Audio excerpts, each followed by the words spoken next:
आज हम एरोमेटिसिटी के बारे में पढ़ेंगे। एरोमेटिसिटी का मतलब होता है the property of an aromatic compound of being aromatic. मतलब किसी एरोमेटिक कंपाउंड के एरोमेटिक होने का गुण ही उसकी एरोमेटिसिटी कहलाता है। ये पर्टिकुलर एरोमेटिसिटी की डेफिनेशन होती है। बट अब एरोमेटिक कंपाउंड होता क्या है, उसका एरोमेटिक होगा कैसे, वो हमें कैसे मालूम पड़ेगा कि वो एरोमेटिक है या नहीं है। तो इसके लिए एक रूल दिया गया जिसको हम कहते हैं हकल रूल, हकल्स रूल। इसके लिए कुछ कंडीशन दी गई कि एरोमेटिक कंपाउंड होने के लिए क्या क्या कंडीशन होनी चाहिए। जैसे हम बात करते हैं कि बेंजीन है, ठीक है, बेंजीन को हम कहते हैं कि ये एक एरोमेटिक है, पर ये एरोमेटिक क्यों है, तो इसके लिए हमें हकल रूल देखना पड़ेगा। इसके लिए कुछ कंडीशन है, जैसा कि देखते हैं। कंडीशंस फॉर एरोमेटिक कंपाउंड, ठीक है। क्या क्या कंडीशन हो सकती है एक कंपाउंड के एरोमेटिक होने के लिए। इसके लिए 4 कंडीशन है, first, second, third and fourth. First condition है कि वो साइक्लिक होना चाहिए। साइक्लिक मतलब एक पर्टिकुलर साइकिल में होना चाहिए, कहीं से भी उसके तो दोनों कॉर्नर है वो जुड़े हुए होने चाहिए, ठीक है। इसके बाद दूसरी कंडीशन है वो कॉन्जुगेटेड होना चाहिए। अब कॉन्जुगेटेड का मतलब ये होता है कि उसके अंदर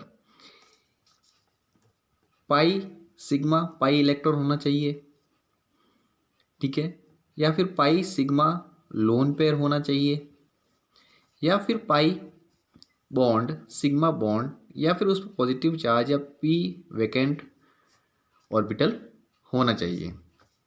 अब पाई सिग्मा पाई बॉन्ड मतलब यहाँ पर जो आप देख रहे हो बेंजीन के अंदर, ये जो बॉन्ड है वो पाई बॉन्ड है, ये जो बॉन्ड है सिग्मा है, ये पाई है, ये सिग्मा है, ये पाई है, ये सिग्मा है, मतलब ये कॉन्जुगेटेड है, ठीक है। अब इसके बाद थर्ड आता है कि वो प्लेनर होना चाहिए, मतलब जो उसकी स्ट्रक्चर है 2 डायमेंशनल में प्लेनर होनी चाहिए, ठीक है। वो या तो गिवन होगा या हम उसको रीड भी कर सकते हैं कि उसके अंदर अगर कार्बन की sp2 स्ट्रक्चर है तो वो क्या होगा, उसकी प्लेनर स्ट्रक्चर होगी, ठीक है। इसके बारे में हम आगे पढ़ेंगे sp2 sp3 स्ट्रक्चर के बारे में। थर्ड कंडीशन इसकी ये होनी चाहिए कि उसका स्ट्रक्चर प्लेनर होना चाहिए, ठीक है। अब इसके बाद जैसे यहाँ देख लेते हैं कि बेंजीन में यहाँ पर H H H यहाँ सब जगह H H जुड़े हुए होते हैं, ठीक है। तो आप देख रहे हो कि ये वाला बॉन्ड, ये वाला बॉन्ड और ये वाला बॉन्ड तीनों क्या है, सिग्मा बॉन्ड है। ये पाई बॉन्ड है, बट ये सिग्मा बॉन्ड है, ये सिग्मा बॉन्ड है और ये भी सिग्मा बॉन्ड है, मतलब 3 बॉन्ड है, मतलब sp2, ठीक है। चौथी कंडीशन इसकी ये होती है कि 4n+2 पाई इलेक्ट्रॉन इसके अंदर होने चाहिए, और n का मतलब होता है 0 1 2 3 4 सो ऑन, ठीक है। अब यहाँ पर हम देखते हैं कि ये जो 4n+2 पाई इलेक्ट्रॉन का फॉर्मूला इस पर अप्लाई हो रहा है या नहीं हो रहा है। ये जो पाई इलेक्ट्रॉन है, इसमें पाई जो बॉन्ड है इसमें 2 इलेक्ट्रॉन है, हर बॉन्ड में 2 इलेक्ट्रॉन होते हैं, ठीक है। तो पाई जो है, कितने पाई इलेक्ट्रॉन है इसके अंदर, 6 पाई इलेक्ट्रॉन है, ठीक है, 6 पाई इलेक्ट्रॉन है। कितने पाई इलेक्ट्रॉन है, 6 पाई इलेक्ट्रॉन है, ठीक है।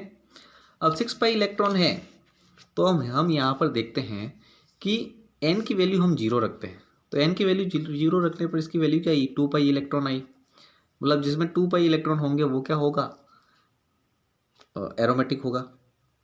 दूसरा, हम यहाँ पर n की वैल्यू 1 रखते हैं, तो n की वैल्यू 1 रखने पर 4 × 1 + 2 यानी 6 पाई इलेक्ट्रॉन, मतलब 6 पाई इलेक्ट्रॉन होगा, तो वो क्या होगा, वो एरोमेटिक होगा।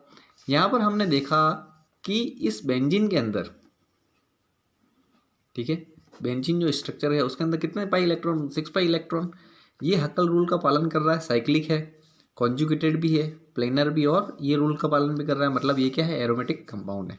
वैसे ही अगर n की वैल्यू हम 2 रखें तो 4 मल्टीप्लाई 2 8, 8 प्लस 2 10, 10 पाई इलेक्ट्रॉन।